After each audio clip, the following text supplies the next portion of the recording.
माझे नाव मंगेश आहे. आमचे मोठे घर आहे. तिथे खूप भाडेकरू राहतात.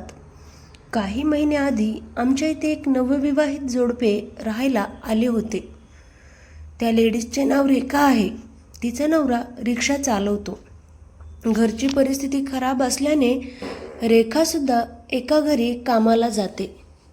मी कामात बिझी असल्याने भाडेकरू कोण आहे याकडे माझे सहसा लक्ष जात नाही.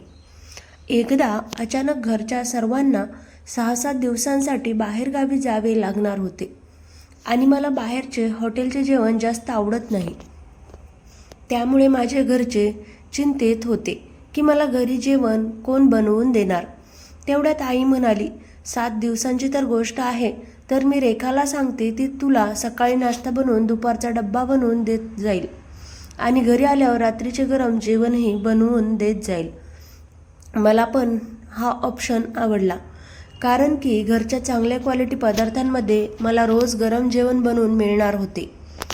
सकाळी 6 वाजता घरचे सर्वजण गावाला निघून गेले आणि मी परत झोपी गेलो. तेवढ्यात 8 वाजता दरवाजा वाजला. मी फक्त बरमुडा घातलेला होता, म्हणून मी दरवाजाच्या मागे उभा राहून मान बाजूला काढून कडी उघडून कोण आले हे बघितले. बाहेर दरवाजात रेखा उभी होती. मी फक्त बरमुड्यावर असल्याने 2 मिनिटे थांबा असे म्हणून घरात आलो आणि पटकन माझी शर्ट घातली. मी रेखाला आत येण्यास सांगितले. ती सरळ किचनमध्ये गेली आणि किचन ओटा आवरायला लागली. 2 मिनिटानंतर ती हॉलमध्ये येऊन मला म्हणाली, काकूंनी मला घर झाडून फरशी पुसायला सांगितले आहे.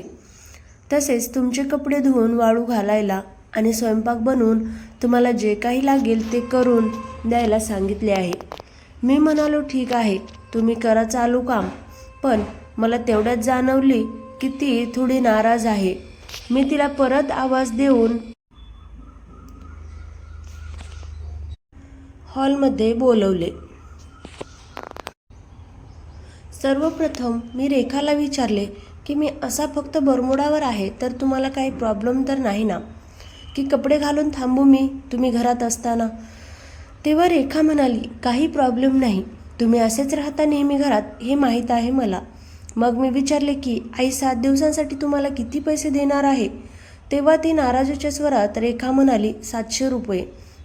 हे ऐकून मला वाईट वाटले, कारण की माझी आई थोडी कंजूस असल्याने ती खूप कमी पैसे देऊन रेखाकडून खूप काम करून घेत आहे असे मला वाटले.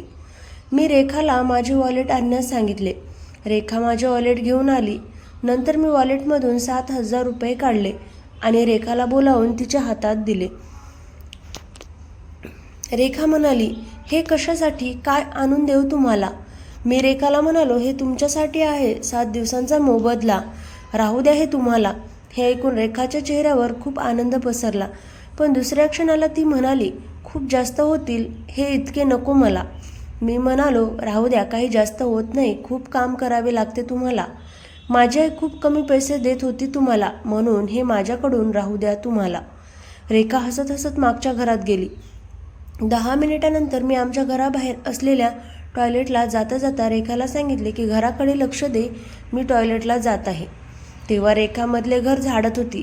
5-6 मिनिटानंतर मी घरात आलो आणि हॉलमध्ये जायला लागलो.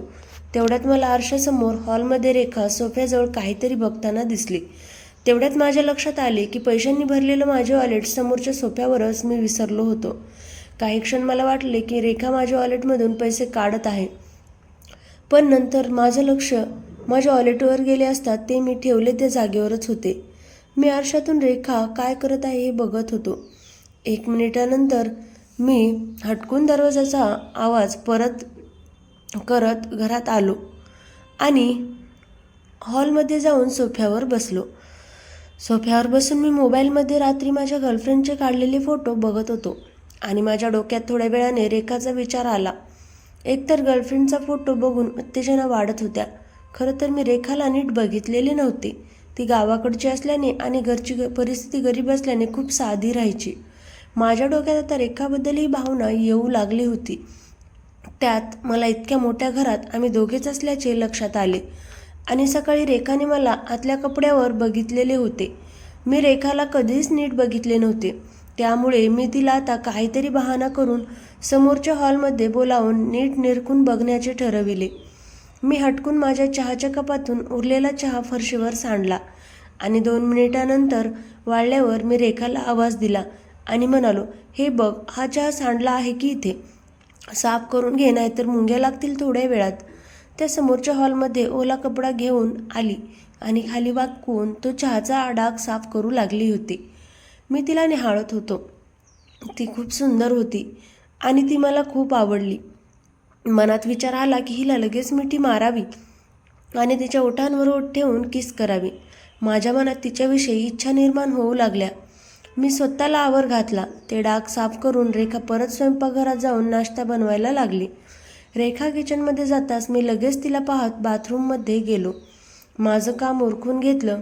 आता माझ्या डोक्यात रेखाबद्दल चावट विचार यायला लागले होते, पण काय करावे हे मात्र मला कळत नव्हते. बराच वेळ गेला पण मला काही सुचले नाही. आता मला कामाला जायचे होते म्हणून मी बाथरूममध्ये गेलो. आमचे बाथरूम किचनला खेटूनच आहे, त्यामुळे किचनमधूनच बाथरूममध्ये जावे लागते. बाथरूममध्ये गेल्यावरही रेखाचे विचार माझ्या डोक्यातून जात नव्हते. अंघोळ झाल्यावर मला आठवले की सवयीप्रमाणे माझे कपडे हे मी कपाटातच विसरलो होतो. मी बाथरूममधून बाहेर निघून आणि कपाटाकडे जायला निघालो. रेखा किचनमध्ये असेल हे माझ्या लक्षातच आले नाही. मी बाथरूममधून बाहेर पडताच रेखाचे लक्ष माझ्याकडे गेले. मी तिला सॉरी म्हणत पटकन कपाटाकडे निघालो. पटकन निघाल्यामुळे खाली पडलेल्या ओलसर फरशीकडे माझे लक्ष गेले नाही आणि माझा पाय सटकला. पण मी बाजूला असलेल्या भिंतीला पकडल्यामुळे पाय जागेवरच थोडा मोचकला आणि माझ्या पायामध्ये ही कळ आली. मोचकल्यामुळे मी ओरडलो आणि रेखा पळत मधल्या रूममध्ये आली. मी भिंतीला हात लावून तसाच उभा होतो. रेखा माझ्याजवळ येऊन म्हणाली, तुम्ही इतक्या गडबडीमध्ये का निघाले? आरामात जायचे ना? तेव्हा मी तिला म्हणालो, अगं मी चुकून तसंच बाहेर आलो, हे माझ्या लक्षातच नाही आले. असे म्हणून मी जायला निघालो. तेव्हा माझ्या पायात कळ आली आणि मी परत ओरडलो. रेखा म्हणाली, एक काम करा, तुम्ही माझ्या खांद्यावर हात ठेवा आणि मी तुम्हाला बेडवर झोपवते. मी रेखाच्या खांद्यावर हात ठेवला आणि हळूहळू मी बेडवर पोहोचलो. रेखाने 2 उश्या बेडवर ठेवल्या आणि माझ्या पाठीला लावत तिने अलगद बेडवर झोपवले. रेखाचा हात माझ्या पाठीला लागताच माझ्या मनात एक अनामिक हुरहुर लागली आणि तिच्या स्पर्शाने मला वेड लागले. मग मी रेखाला बाथरूममध्ये जाऊन माझी बरमुडा आणायला सांगितले. रेखा बाथरूममध्ये गेली आणि माझी बरमुडा घेऊन आली. मी बरमुडा हातात घेऊन घालण्याचा प्रयत्न करायला लागलो आणि तेवढ्यात माझ्या पायात परत खूप जोराची चमक निघाली आणि मी ओरडलो. रेखा मला म्हणाली, कशाला घालता ते? राहू द्या ना, कोण बघणार आहे ते? मी रेखाला म्हणालो, माझ्या मांडीचे टाचेमध्ये खूप दुखत आहे, प्लीज आयोडेक्स बॉटल आणून दे ना मला. रेखाने ती बॉटल आणली आणि मी उठून बसण्याचा प्रयत्न करू लागलो असता रेखा मला म्हणाली, तुम्ही उठू नका, मी लावून देते. रेखा बेडच्या खालच्या बाजूला गेली आणि तिने तिच्या मुलायम हातांनी माझ्या टाचेला ती क्रीम लावून दिली. टाचीला क्रीम लावून झाल्यानंतर रेखा म्हणाली, मांडीला कुठे चमक निघाली सांगा मला. मी बोटाने रेखाला कुठे दुखत आहे हे दाखवले. रेखाने परत आयोडेक्स घेतले आणि ती माझ्या मांडीला क्रीम लावू लागली आणि तिचा स्पर्श होताच मला कसे तरी होऊ लागले आणि माझ्या मनात नको नको ते विचार येऊ लागले. असे वाटत होते हिला आताच मिठी मारावी, पण हिंमत होत नव्हती. मला आता खूप मजा यायला लागली होती, पण मी माझ्या भावनांना आवर घातला. पण हे सगळं तिच्या लक्षात आले होते, पण तिने मला काहीच बोलली नाही. ती आनंदाने क्रीम लावून देत होती. पण मी एक नोटीस केलं की तिच्या चेहऱ्यावर एक वेगळीच चमक दिसून आली आणि ती चमक त्या स्पर्शातून आली होती. बहुतेक मला ज्या इच्छा होत होत्या तिला पण त्या इच्छा निर्माण होत असाव्यात, पण मी दाखवत नव्हती. पण ती मला दाखवत नव्हती, पण मला तिच्या चेहऱ्यावर दिसत होत्या. आता माझी एक्साइटमेंट वाढत जाऊ लागली. तिला त्या जाणवल्या आणि तिने स्वतःला सावरत क्रीम चोळून झाल्यानंतर रेखा उठली आणि हात धुवायला बाथरूममध्ये गेली. हात धुवून रेखा परत बेडजवळ आली. मी तिला म्हणालो, आज तर मला कामाला जाणे शक्य दिसत नाही, त्यामुळे मी घरीच आज आराम करतो. तुम्ही पटकन घरातील सगळे काम आवरा आणि जा. तुम्हाला सुद्धा कामावर जायचे असेल ना? रेखा म्हणाली, तुम्हाला अशा परिस्थितीत सोडून मी जाऊ शकत नाही. तुम्हाला खूप मुकामार लागला आहे, परंतु तो दिसून येत नाही, म्हणून मी आज कामावर जाणार नाही. मी तिला म्हणालो, अहो इतका विचार नका करू. मी करेल मॅनेज. त्यावर रेखा म्हणाली की तुम्ही मला पैसे कमी पडत आहे याचा विचार करून मला इतकी मोठी रक्कम दिली, फक्त माझा विचार करूनच दिली ना, तर मलासुद्धा तुमचा विचार करावाच लागेल ना. रेखा म्हणाली, आणि आज तुमच्या घरी कोणीच नाही. जर तुम्हाला काही लागले तर तुम्ही ते कसे घेणार आणि जेवण तरी कसे करणार? तुम्हाला खूप लागलं आहे त्यामुळे तुम्हाला उठून ते जेवण घेता येणार नाही. आणि आज घरामध्ये भरपूर कामे असल्यामुळे मला पण ते कामे करायला खूप वेळ लागणार आहे. तर त्यामुळे मी आज तुम्हाला सोडून आणि ते काम सोडून मी आज कुठेच जाणार नाही. मग मी तिला म्हणालो, मग आज तुझं दुपारचं जेवणसुद्धा आमच्याच घरी बनव. कारण आमच्या घरी जास्त काम असल्यामुळे तुला तुझ्या घरी जाऊन स्वयंपाक करणे आणि माझ्यासाठी वेगळा स्वयंपाक करणे यामध्ये खूप त्रास होईल. त्यामुळे तू आपल्या दोघांचा स्वयंपाक आमच्याच घरी बनव. त्यावर तिने थोडा विचार केला आणि ती लगेच तयार झाली. माझ्यामध्ये एक अनामिक हालचाल अजून चालूच होती आणि रेखा माझ्यासमोर उभे राहून ती माझी हालचाल पाहत होती. ती मला बोलत असताना नकळत निहाळत होती, त्यामुळे मला कसे तरी होत होते. रेखाने ओळखले. रेखा म्हणाली, टेन्शन नका घेऊ, मला काहीच प्रॉब्लेम नाही आहे. तुमची मजबुरी आहे त्यामुळे तुम्हाला असे राहावे लागत आहे. तुम्ही मुद्दाम काही करणार नाही हे मला माहीत आहे, कारण खरंच तुम्ही पडला आणि तुम्हाला जास्त मार लागला आहे. परंतु तुम्ही माझ्यासाठी जास्त मार लागला नाही म्हणून सांगत आहात. परंतु मी आज तुमचे काही एक ऐकणार नाही. आज मी तुम्हाला सोडून कुठे जाणार नाही आणि आज तुमच्याच घरी स्वयंपाक बनवून मस्तपैकी आपण दोघे जेवण करूयात. मी आज तुमच्या खास आवडीचे जेवण बनवणार आहे. तर मला सांगा, तुम्हाला जेवायला काय आवडेल? हे ऐकून मला खूप छान वाटले. मी म्हणालो, तुझ्या आवडीचं कर, मला काहीही चालेल. तर ती म्हणाली, नाही तुम्ही सांगायचे की तुम्हाला काय आवडते ते. परत मी तिला म्हणालो, नाही, तुम्हाला जे आवडेल ते तू कर. तर ती म्हणाली, ठीक आहे, तुम्ही आता टेन्शन घेऊ नका आणि फक्त आराम करा. काही लागलेच तर मला आवाज द्या. असे म्हणून ती किचनमध्ये गेली. रेखा किचनमध्ये जाऊन कामं आवरायला लागली. 1 तासानंतर मला जोराची बाथरूम आली. मी बेडवरून उठण्याचा प्रयत्न करू लागलो, पण परत माझ्या मांडीत आणि टाचेत दुखायला लागले.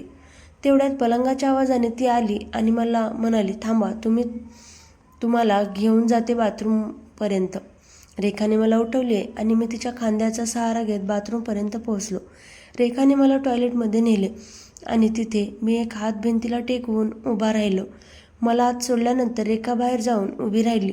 ती बाहेर गेल्यावर मी माझ्या एका हाताने प्रयत्न करू लागलो. एक हात भिंतीला टेकून मी उभा असल्याने मला दुसऱ्या हाताने मला बाथरूम करता येत नव्हती, म्हणून मी भिंतीचा हात काढणार तेवढ्यात माझा तोल जाऊन मी मागे पडायला लागलो. पण मी कसं तरी स्वतःला सावरत परत भिंत पकडली. रेखाला त्याचा आवाज बाहेर गेला आणि ती पटकन आतमध्ये आली आणि काय झाले विचारले. मी तिला म्हणालो की मला एका हाताला लागलं असल्यामुळे मला असे थांबता येत नाही, त्यामुळे मी भिंतीचा आधार घेऊन थांबायला गेलो. परंतु माझा तोल गेला आणि मी पडायला लागलो होतो. परंतु कसेबसे मी स्वतःला सावरले. मी तिला माझा प्रॉब्लेम सांगितला. रेखाही आत्ता विचारात पडली होती की काय करावे. मला तिची मनस्थिती समजली. मी तिला म्हणालो, तुम्ही टेन्शन नका घेऊ, मी करतो काहीतरी मॅनेज. तेव्हा रेखा मला परत म्हणाली, तुम्हाला इतका त्रास होत असताना मी तुमचा विचार करणे कसे सोडू शकते? तुम्ही आज सकाळी पैसे देताना माझ्या परिस्थितीचा इतका विचार केला आणि माझ्या अडचणीमध्ये मला खूप मदत केली. त्यामुळे मी तुम्हाला आज असे एकट्याला सोडणार नाही आणि तुम्हाला मदत करणे माझे कर्तव्यच आहे. रेखा म्हणाली, तुम्ही असेच उभे राहा, मी तुमची मदत करून देते. हे ऐकून मला खूप धक्का बसला आणि तिने मला बाथरूम करताना स्वतःहून मदत केली. मला वाटत होते की तिला आत्ताच घट्टमिठी मारावी, पण हिंमत केली नाही. मी बाथरूम केली आणि आता ती रूमकडे मला हाताला धरून घेऊन जाऊ लागली. मला जास्त दुखत नव्हते, मी नाटक करत होतो. आता मला राहवत नव्हते. रूममध्ये गेल्यावर मी रेखाला मागून एक घट्ट मिठी मारली. रेखा म्हणाली, अहो, हे काय करत आहात? रेखा परत म्हणाली, सोडा, कोणीतरी येईल, हे बरं वाटत नाही. मी काहीही न बोलता तिला फिरवले आणि तिचे तोंड माझ्याकडे केले आणि तिच्या ओठावर ओठ ठेवले. एक जोरात लिप किस केली. रेखा म्हणू लागली, सोडा, मला हे बरोबर नाही वाटत. पण मी तिचे एकही न ऐकता तिला सोडत नव्हतो. तीही थोड्या वेळाने मला साथ द्यायला लागली आणि रेखा मला म्हणाली, तुम्ही मुद्दाम करत आहे ना? मी म्हणालो, मुद्दाम करत नाही, मला लागलं आहे, पण जास्त नाही लागलं. आम्ही लिप किस करत होतो. रेखा म्हणाली, मला खोटं बोललात का? मी म्हणालो, रेखा, मला माहीत नाही कसं हे सगळं घडत आहे ते, पण तू घरी आल्यापासून माझ्या मनात सारखे तुझे विचार येऊ लागले आहेत. कधी एकदाच तुला माझ्या मिठीत घेईल असे झालं होतं. रेखा, तू खूप सुंदर आहेस. तुझ्या रूपानं मला भावूक केलं आहे. तुझ्या नजरेने मला वेडं केलं आहे. आम्ही पलंगावर आडवे झालो. ती म्हणाली, मी तुमच्या घरी आले तेव्हा तुम्ही फक्त बरमुड्यावर होता. मला ते बघूनच तुमच्यावर प्रेम झालं होतं आणि मला तुमचे चाळे सगळे दिसत होते. नको नको ते चाळे करत होतो. रेखा म्हणाली, अहो तुम्ही लागल्याचं नाटक का करत होता? मला डायरेक्ट का नाही मिठीत घेतलं? मी तुम्हाला नाही म्हणतच नव्हते. मी म्हणालो, अगं पहिल्यांदाच मी तुला पाहिलं होतं असं एकटं, आणि मला तुला जाणून पण घ्यावं लागेल ना. असं कसं डायरेक्ट करता येईल? तुला जर ते आवडलं नसतं तर मग माझं काही खरं नव्हतं, हो ना? रेखा हसली आणि म्हणाली, तुम्ही खूप भारी आहात. ती पण साधीत मजे घेऊ लागली आणि तिचे प्रेम माझ्यावर लुटत होती. आम्ही एकमेकांच्या मिठीत सामावून प्रेम साजरे करत होतो आणि या सुंदर क्षणाचा आनंद घेत होतो. आता आम्ही एका वेगळ्या दुनियेत पोहोचलो होतो. आता आम्हाला काही कळतच नव्हते. आम्ही कुठे आहे, काय करत आहे. आम्ही फक्त प्रेमाचे रंग उधळू लागलो. मी आणि तिने वेगवेगळ्या पद्धतीने अनुभव घेतले. जसा जसा माझा मूड होता ती तिची मिठी आवडत होती. मी काही थांबायचे नाव घेत नव्हतो. नको नको ते प्रकार आम्ही त्या दिवशी केले. मी तिला विचारलं, तिचा नवरा समजून बायकोसारखे प्रेमाचे रंग उधळू लागले. जीवनातलं सगळ्यात मोठं सुख मिळत होतं. आम्ही आता एका शेवटच्या टोकावर होतो आणि शांत झालो. आम्ही एकमेकाच्या कुशीत शिरून झोपी गेलो. संध्याकाळी 6 वाजता उठलो. त्यानंतर रेखाने आमच्या दोघांसाठी चहा बनवला. दोघांनी बाल्कनीत बसून मस्तपैकी चहा पिला आणि आम्ही आता 6-7 दिवस प्रेमाचे रंग उधळणार होतो. आणि आम्ही 6-7 दिवस खाणेपिणे आणि मज्जा करणे यातच घालवले. हे 7 दिवस आयुष्यात कधीच विसरू शकत नाही. तर मित्रांनो, कथा कशी वाटली कमेंट करून सांगा. आवडली असेल तर व्हिडिओला लाईक करा. चॅनेलवर नवीन असाल तर चॅनेलला सबस्क्राईब करा. पुन्हा भेटूया अशाच नवीन व्हिडिओमध्ये. धन्यवाद.